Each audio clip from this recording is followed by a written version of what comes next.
السلام علیکم ورحمۃ اللہ وبرکاتہ۔ رب اشرح لی صدری ویسر لی امری واحلل عقدۃ من لسانی یفقہوا قولی۔ اللہم اہلہ علینا بالامن والایمان والسلامۃ والاسلام۔ اے اللہ، رمضان کا یہ چاند ہمارے لیے ایمان، اسلام، سلامتی اور امن و امان والا ہو اور ہم اس سے بھرپور طریقے سے فائدہ اٹھا سکیں۔ رمضان کا مہینہ ہمارے لیے ایسا ہی ہے جیسے کوئی نہایت معزز، مکرم، محترم، محبوب مہمان کی آمد ہو۔ تھوڑی دیر کے لیے سوچئے کہ اگر کوئی ایسی ہستی، کوئی ایسا شخص جو آپ کو انتہائی محبوب ہو اور 1 سال گزر چکا ہو اس کی ملاقات کو، اور آپ کو یہ پتا ہو کہ 1 ہفتے 10 دن کے اندر وہ آنے والا ہے، تو آپ کی کیفیت کیا ہوگی؟ آپ کے احساسات کیا ہوں گے؟ آپ کے پورے خیالات، آپ کا دل، آپ کا دماغ، آپ کی سوچ، آپ کا وقت اس معزز مہمان کی آمد اور اس کے بہترین استقبال اور اس کے بہترین خیال کے لیے پوری طرح اس میں انوالو ہو جائیں گے کہ آپ کس طرح اس کا خیال رکھیں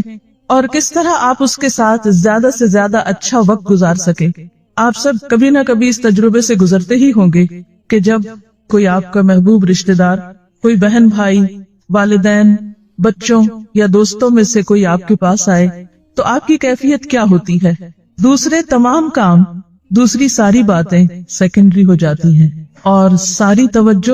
اور سارا دھیان کس پہ لگ جاتا ہے؟ مہمانوں کی آمد اور ان کو ریسیو کرنے اور ان کو ٹھہرانے اور ان کو خوش رکھنے اور ان کے ساتھ باقی منصوبے اور پلاننگ کرنے میں کہ زیادہ سے زیادہ ان کے ساتھ کس طرح اچھا وقت گزرے۔ اس وقت ہمارے لیے رمضان بھی ایک محبوب اور ایک معزز مہمان کی طرح آ رہا ہے۔ ہم سب اپنے دلوں کی کیفیات کا جائزہ لیں کہ ہم اس کی آمد کے کتنے منتظر ہیں، ہمیں اس کے آنے کا کتنا شوق لگا ہوا ہے، ہم اس کے لیے کیا تیاری کر رہے ہیں۔ کیونکہ اگر کسی مہمان کی آمد سے پہلے تیاری نہ کی جائے اور وہ مہمان اچانک آ جائے تو پھر اس کے جانے کے بعد بھی دل میں حسرت رہتی ہے اور دل خوش نہیں ہو سکتا، اور آپ ریگریٹ کرتے رہتے ہیں کہ اگر مجھے پہلے سے پتا ہوتا تو میں یہ بھی کرتا اور یہ بھی کرتا اور یہ بھی کرتا اور اس وقت کو اس سے بھی زیادہ بہتر طور پر گزارتا۔ کہیں ایسا نہ ہو کہ بغیر تیاری کے ہم رمضان کا استقبال کریں یا رمضان اچانک آئے اور ہم اس سے پورا فائدہ نہ اٹھا سکیں، کیونکہ ہم میں سے کسی کو نہیں معلوم کہ آئندہ زندگی کتنی ہے، آئندہ ایسی ملاقاتیں اور کتنی ہوں گی اور کیسی ہوں گی۔ لہٰذا سب سے پہلی چیز اس رمضان کو ویلکم کرنے کے لیے دل، دماغ، ذہن، سوچ اور اپنی عملی زندگی اور اپنی ساری روٹین پر نظر ثانی کرنے کی ضرورت ہے۔ جیسے کسی مہمان کی آمد پر سارے گھر کی اور گھر والوں کی روٹین تبدیل ہو جاتی ہے، سونے جاگنے کے اوقات بدل جاتے ہیں، کام کاج کے اوقات بدل جاتے ہیں، اسی طرح اس مہمان کی آمد پر بھی آپ کی اپنی ذاتی، گھر والوں کی اور باقی ہر چیز کی روٹین بدلے گی اور بدلنی چاہیے، کیونکہ اگر رمضان کسی تبدیلی کا باعث نہیں تو گویا ہم نے کچھ بھی نہیں پایا۔ تو ہم اللہ سے دعا کرتے ہیں کہ واقعی یہ رمضان ہمارے پاس اس طرح آئے کہ ہم اسے دل، دماغ اور روح کے ساتھ قبول کریں، اور پھر واقعی ہماری زندگی کے اندر اس کے بعد ایک تبدیلی آئے۔ جب یہ رمضان جائے تو ہم ایک نئے انسان بن چکے ہوں اور ہمارے ایمان اور تقوی اور خشوع اور باقی کیفیات میں ایک بہترین تبدیلی آ چکی ہو، کیونکہ رمضان تو آ ہی اس لیے رہا ہے، وہ تو ہمیں کچھ دینے کے لیے آ رہا ہے، روحانی خوشی، ایمانی قوت اور تقوی میں اضافہ۔ اور اگر اس کی آمد پر ہم سب یہ نہ لے سکے تو پھر ہم نے کیا پایا؟ اگر ہماری زندگی رمضان سے پہلے بھی وہی اور رمضان میں بھی وہی اور رمضان کے بعد بھی وہی، تو گویا ہم نے پھر اس آنے والے مہمان کا حق ادا نہیں کیا۔ آنے سے پہلے خوشی ہونی چاہیے، جب وہ آ جائے تو احترام ہونا چاہیے، اس کے تمام تقاضوں کو پورا کرنا چاہیے، اور جب چلا جائے تو اچھی یادیں باقی رہنی چاہیے اور ان یادوں کے تصور میں باقی سال بھی اچھا گزرنا چاہیے۔ سلف صالح اس امت کے نیک اور محترم لوگ تھے، وہ رمضان کی آمد میں خوشی سے آنسو بہاتے اور رمضان کے جانے پر غم سے آنسو بہاتے۔ کیا ہم سب کی آنکھوں میں بھی رمضان کا تصور کر کے خوشی کے آنسو ہیں؟ کہیں ایسا تو نہیں کہ ہم رمضان کے نام سے خوف کھا رہے ہوں،